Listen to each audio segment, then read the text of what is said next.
All right, welcome to Thursday's edition of Online World History. We've been going over the causes of World War One and the start of World War One and the declarations yesterday. But just quickly review, we have all these long-term causes: militarism, the alliances that Otto von Bismarck had created or started creating, imperialism, competing over colonies, and then nationalism. And all these things are building up and building up and building up. The nationalism is really all over Europe, but especially in a peninsula called the Balkan Peninsula. Not only were the Balkan people feeling nationalism themselves because they had been a part of the Ottoman Empire and they're just now becoming free and wanting to set up independent nations. So you have Balkan nationalism. Then you have outsiders like Austria-Hungary coming in, and Russia trying to come in, and that just makes this whole situation in the Balkans really intense. They're fighting each other, they're arguing amongst each other, and then these world powers are competing over territory and influence in the region as well. Now, Austria-Hungary actually does go down there and get some territory, and my sign is upside down. They go down there and get some territory in Bosnia. And this made another Balkan group mad, the Serbians. The Serbians had wanted Bosnia, but the Austrians had beat them to it. So one day in July of 1914, the future leader of Austria-Hungary, Archduke Franz Ferdinand, is on a parade down there in Sarajevo, and a Serbian assassin is going to come up and shoot him and his wife, Sophie, in the head. And that sparks a world war. So that's the immediate event. Now, if you didn't have the main reasons, M-A-I-N reasons, would that assassination have started a war? Maybe not. But since you have all these main reasons, militarism, alliances, imperialism, nationalism, those had created a situation where it was just a crazy, intense situation. That one event sparks this huge world war. So once that event happens, again, we're still reviewing here. So Austria-Hungary is mad at Serbia for assassinating their future leader. So they declare war on Serbia. Russia, kind of the big brother of Serbia, the protector of Serbia, they get ready to fight Austria-Hungary to protect Serbia. And they know that if they're going to fight Austria-Hungary, they also have to get ready to fight Germany as well. And Germany goes ahead and just declares war on Russia right away. And then Germany knows if they declare war on Russia, they might as well declare war on France. So you can see almost all the declarations of war coming from this side. So this side right here certainly appears to be perhaps starting this war, not backing down for sure. All right. Germany goes through Belgium to get to France, and that makes Great Britain mad. So that's when they get involved, and they are actually going to declare war on Germany. So those are all the declarations of war that we talked about yesterday. Italy said, hey, I promise to help y'all if y'all got attacked. And it looks like they're doing most of the attacking. So actually, Italy is going to be talked into joining this team over here, as well as Japan. All right, so they're going to be on the good team during the war. This side becomes known as the Ottoman Empire. I'm sorry.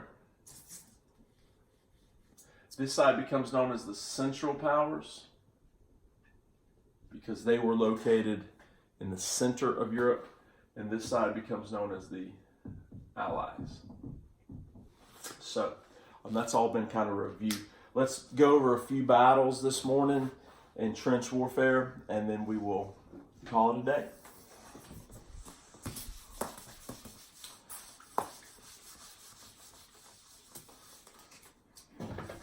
Let me draw my map again, my beautiful map.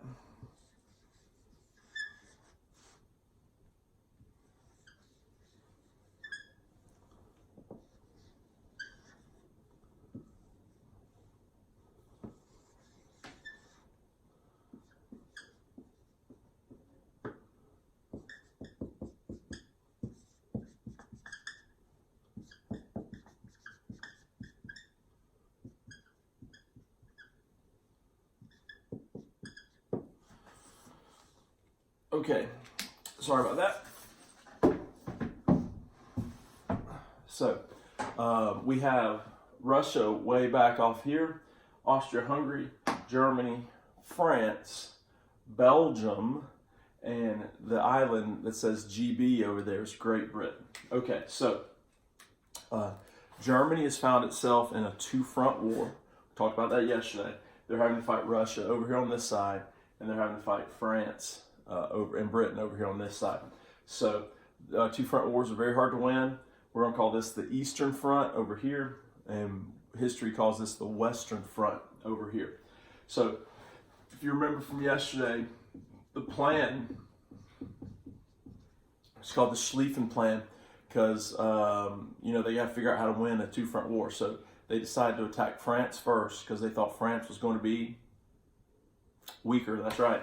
And then once they knock out France, come over here and attack Russia, because they know Russia's going to be big and strong, but they also think it's going to be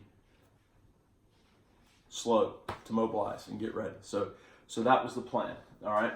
Now over here in France, the main prize, I guess you would say, is Paris. Okay. When you take your enemy's main cities, that's how you win wars. You take over their main cities. So the main prize over here is going to be Paris. And we'll say Paris is right there. I'm just totally making this map up. But let's say Paris is right there. So like we said yesterday, Germany decides to go up through Belgium. And the German army is marching and marching and marching and fighting and winning and winning and winning. Like it's looking really promising for Germany. It's like this is a repeat of the Franco-Prussian War. Everything's working. We're whooping them. This is going to be great if you're German. And then all the way, almost right outside of Paris, they come to a river known as the Marne River. M-A-R-N-E, the Marne River. And at that point, the French, with British help, really start to really effectively fight back. And they start to push the Germans backwards. All right, now the Germans don't want to lose all this land they've gained, so they literally start to dig a ditch and dig in. They dig a ditch or a trench, and they get in the trench. That you're not pushing us back anymore. We're going to sit in this ditch where we're safe, and if you try to push us back, we're just going to shoot you. Okay, so they have some relatively new guns, early machine guns. The Germans do. So they're sitting there in their trench shooting machine guns. What do you think these folks are going to do? Just sit out there and get shot by machine guns? No, they're going to dig their own trench. So now that we've got soldiers in a ditch right here and soldiers in a trench right here, and they're just going to take turns shooting each other. Okay, so this leads to a really stupid, really deadly form of war called trench warfare. Okay, and it's partly because Germany didn't want to get pushed back anymore, and it's partly because of new weapons like the machine gun. But it's a really stupid way of fighting, because many humans are going to get killed in this way of fighting. And over what? A little bit of land here and there. It's kind of like football. In football, you win games by gaining yards and gaining first downs and scoring touchdowns. Well, trench warfare is like gaining yards. Okay, you have to get up out of your trench.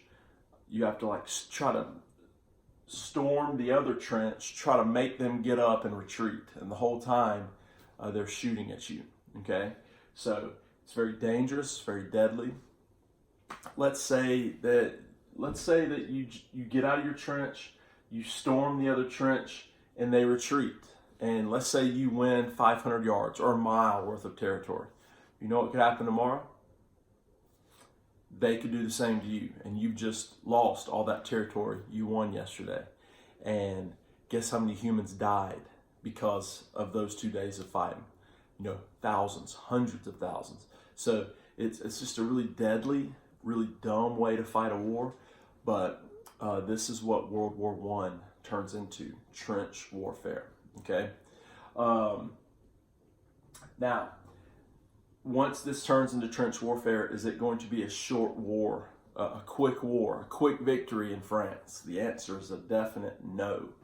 So this really hurts the Schlieffen Plan, because a quick victory in France is no longer possible. Another thing that hurts the Schlieffen Plan is that Russia is not as slow to mobilize as they had hoped. So Russia is already ready to fight. So what does Germany now have to do to its army? Split it in half. Okay, so now Germany has half of an army over here and half of an army over here. So the Schlieffen Plan, although it was a good idea, it doesn't work. France is not as weak as they had hoped.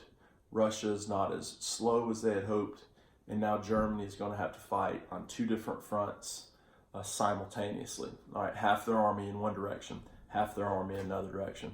And that's just going to be very difficult for any country to succeed in. So, thank you for tuning in today. Tomorrow we will look a little bit more closely at what trench warfare is like. Perhaps we'll look at some of the new weapons used during World War I. Maybe even talk a little bit about the fighting over here on the Eastern Front as well. So please, if you have any questions, don't hesitate to email me, and we will see you tomorrow. All right, take care. Bye.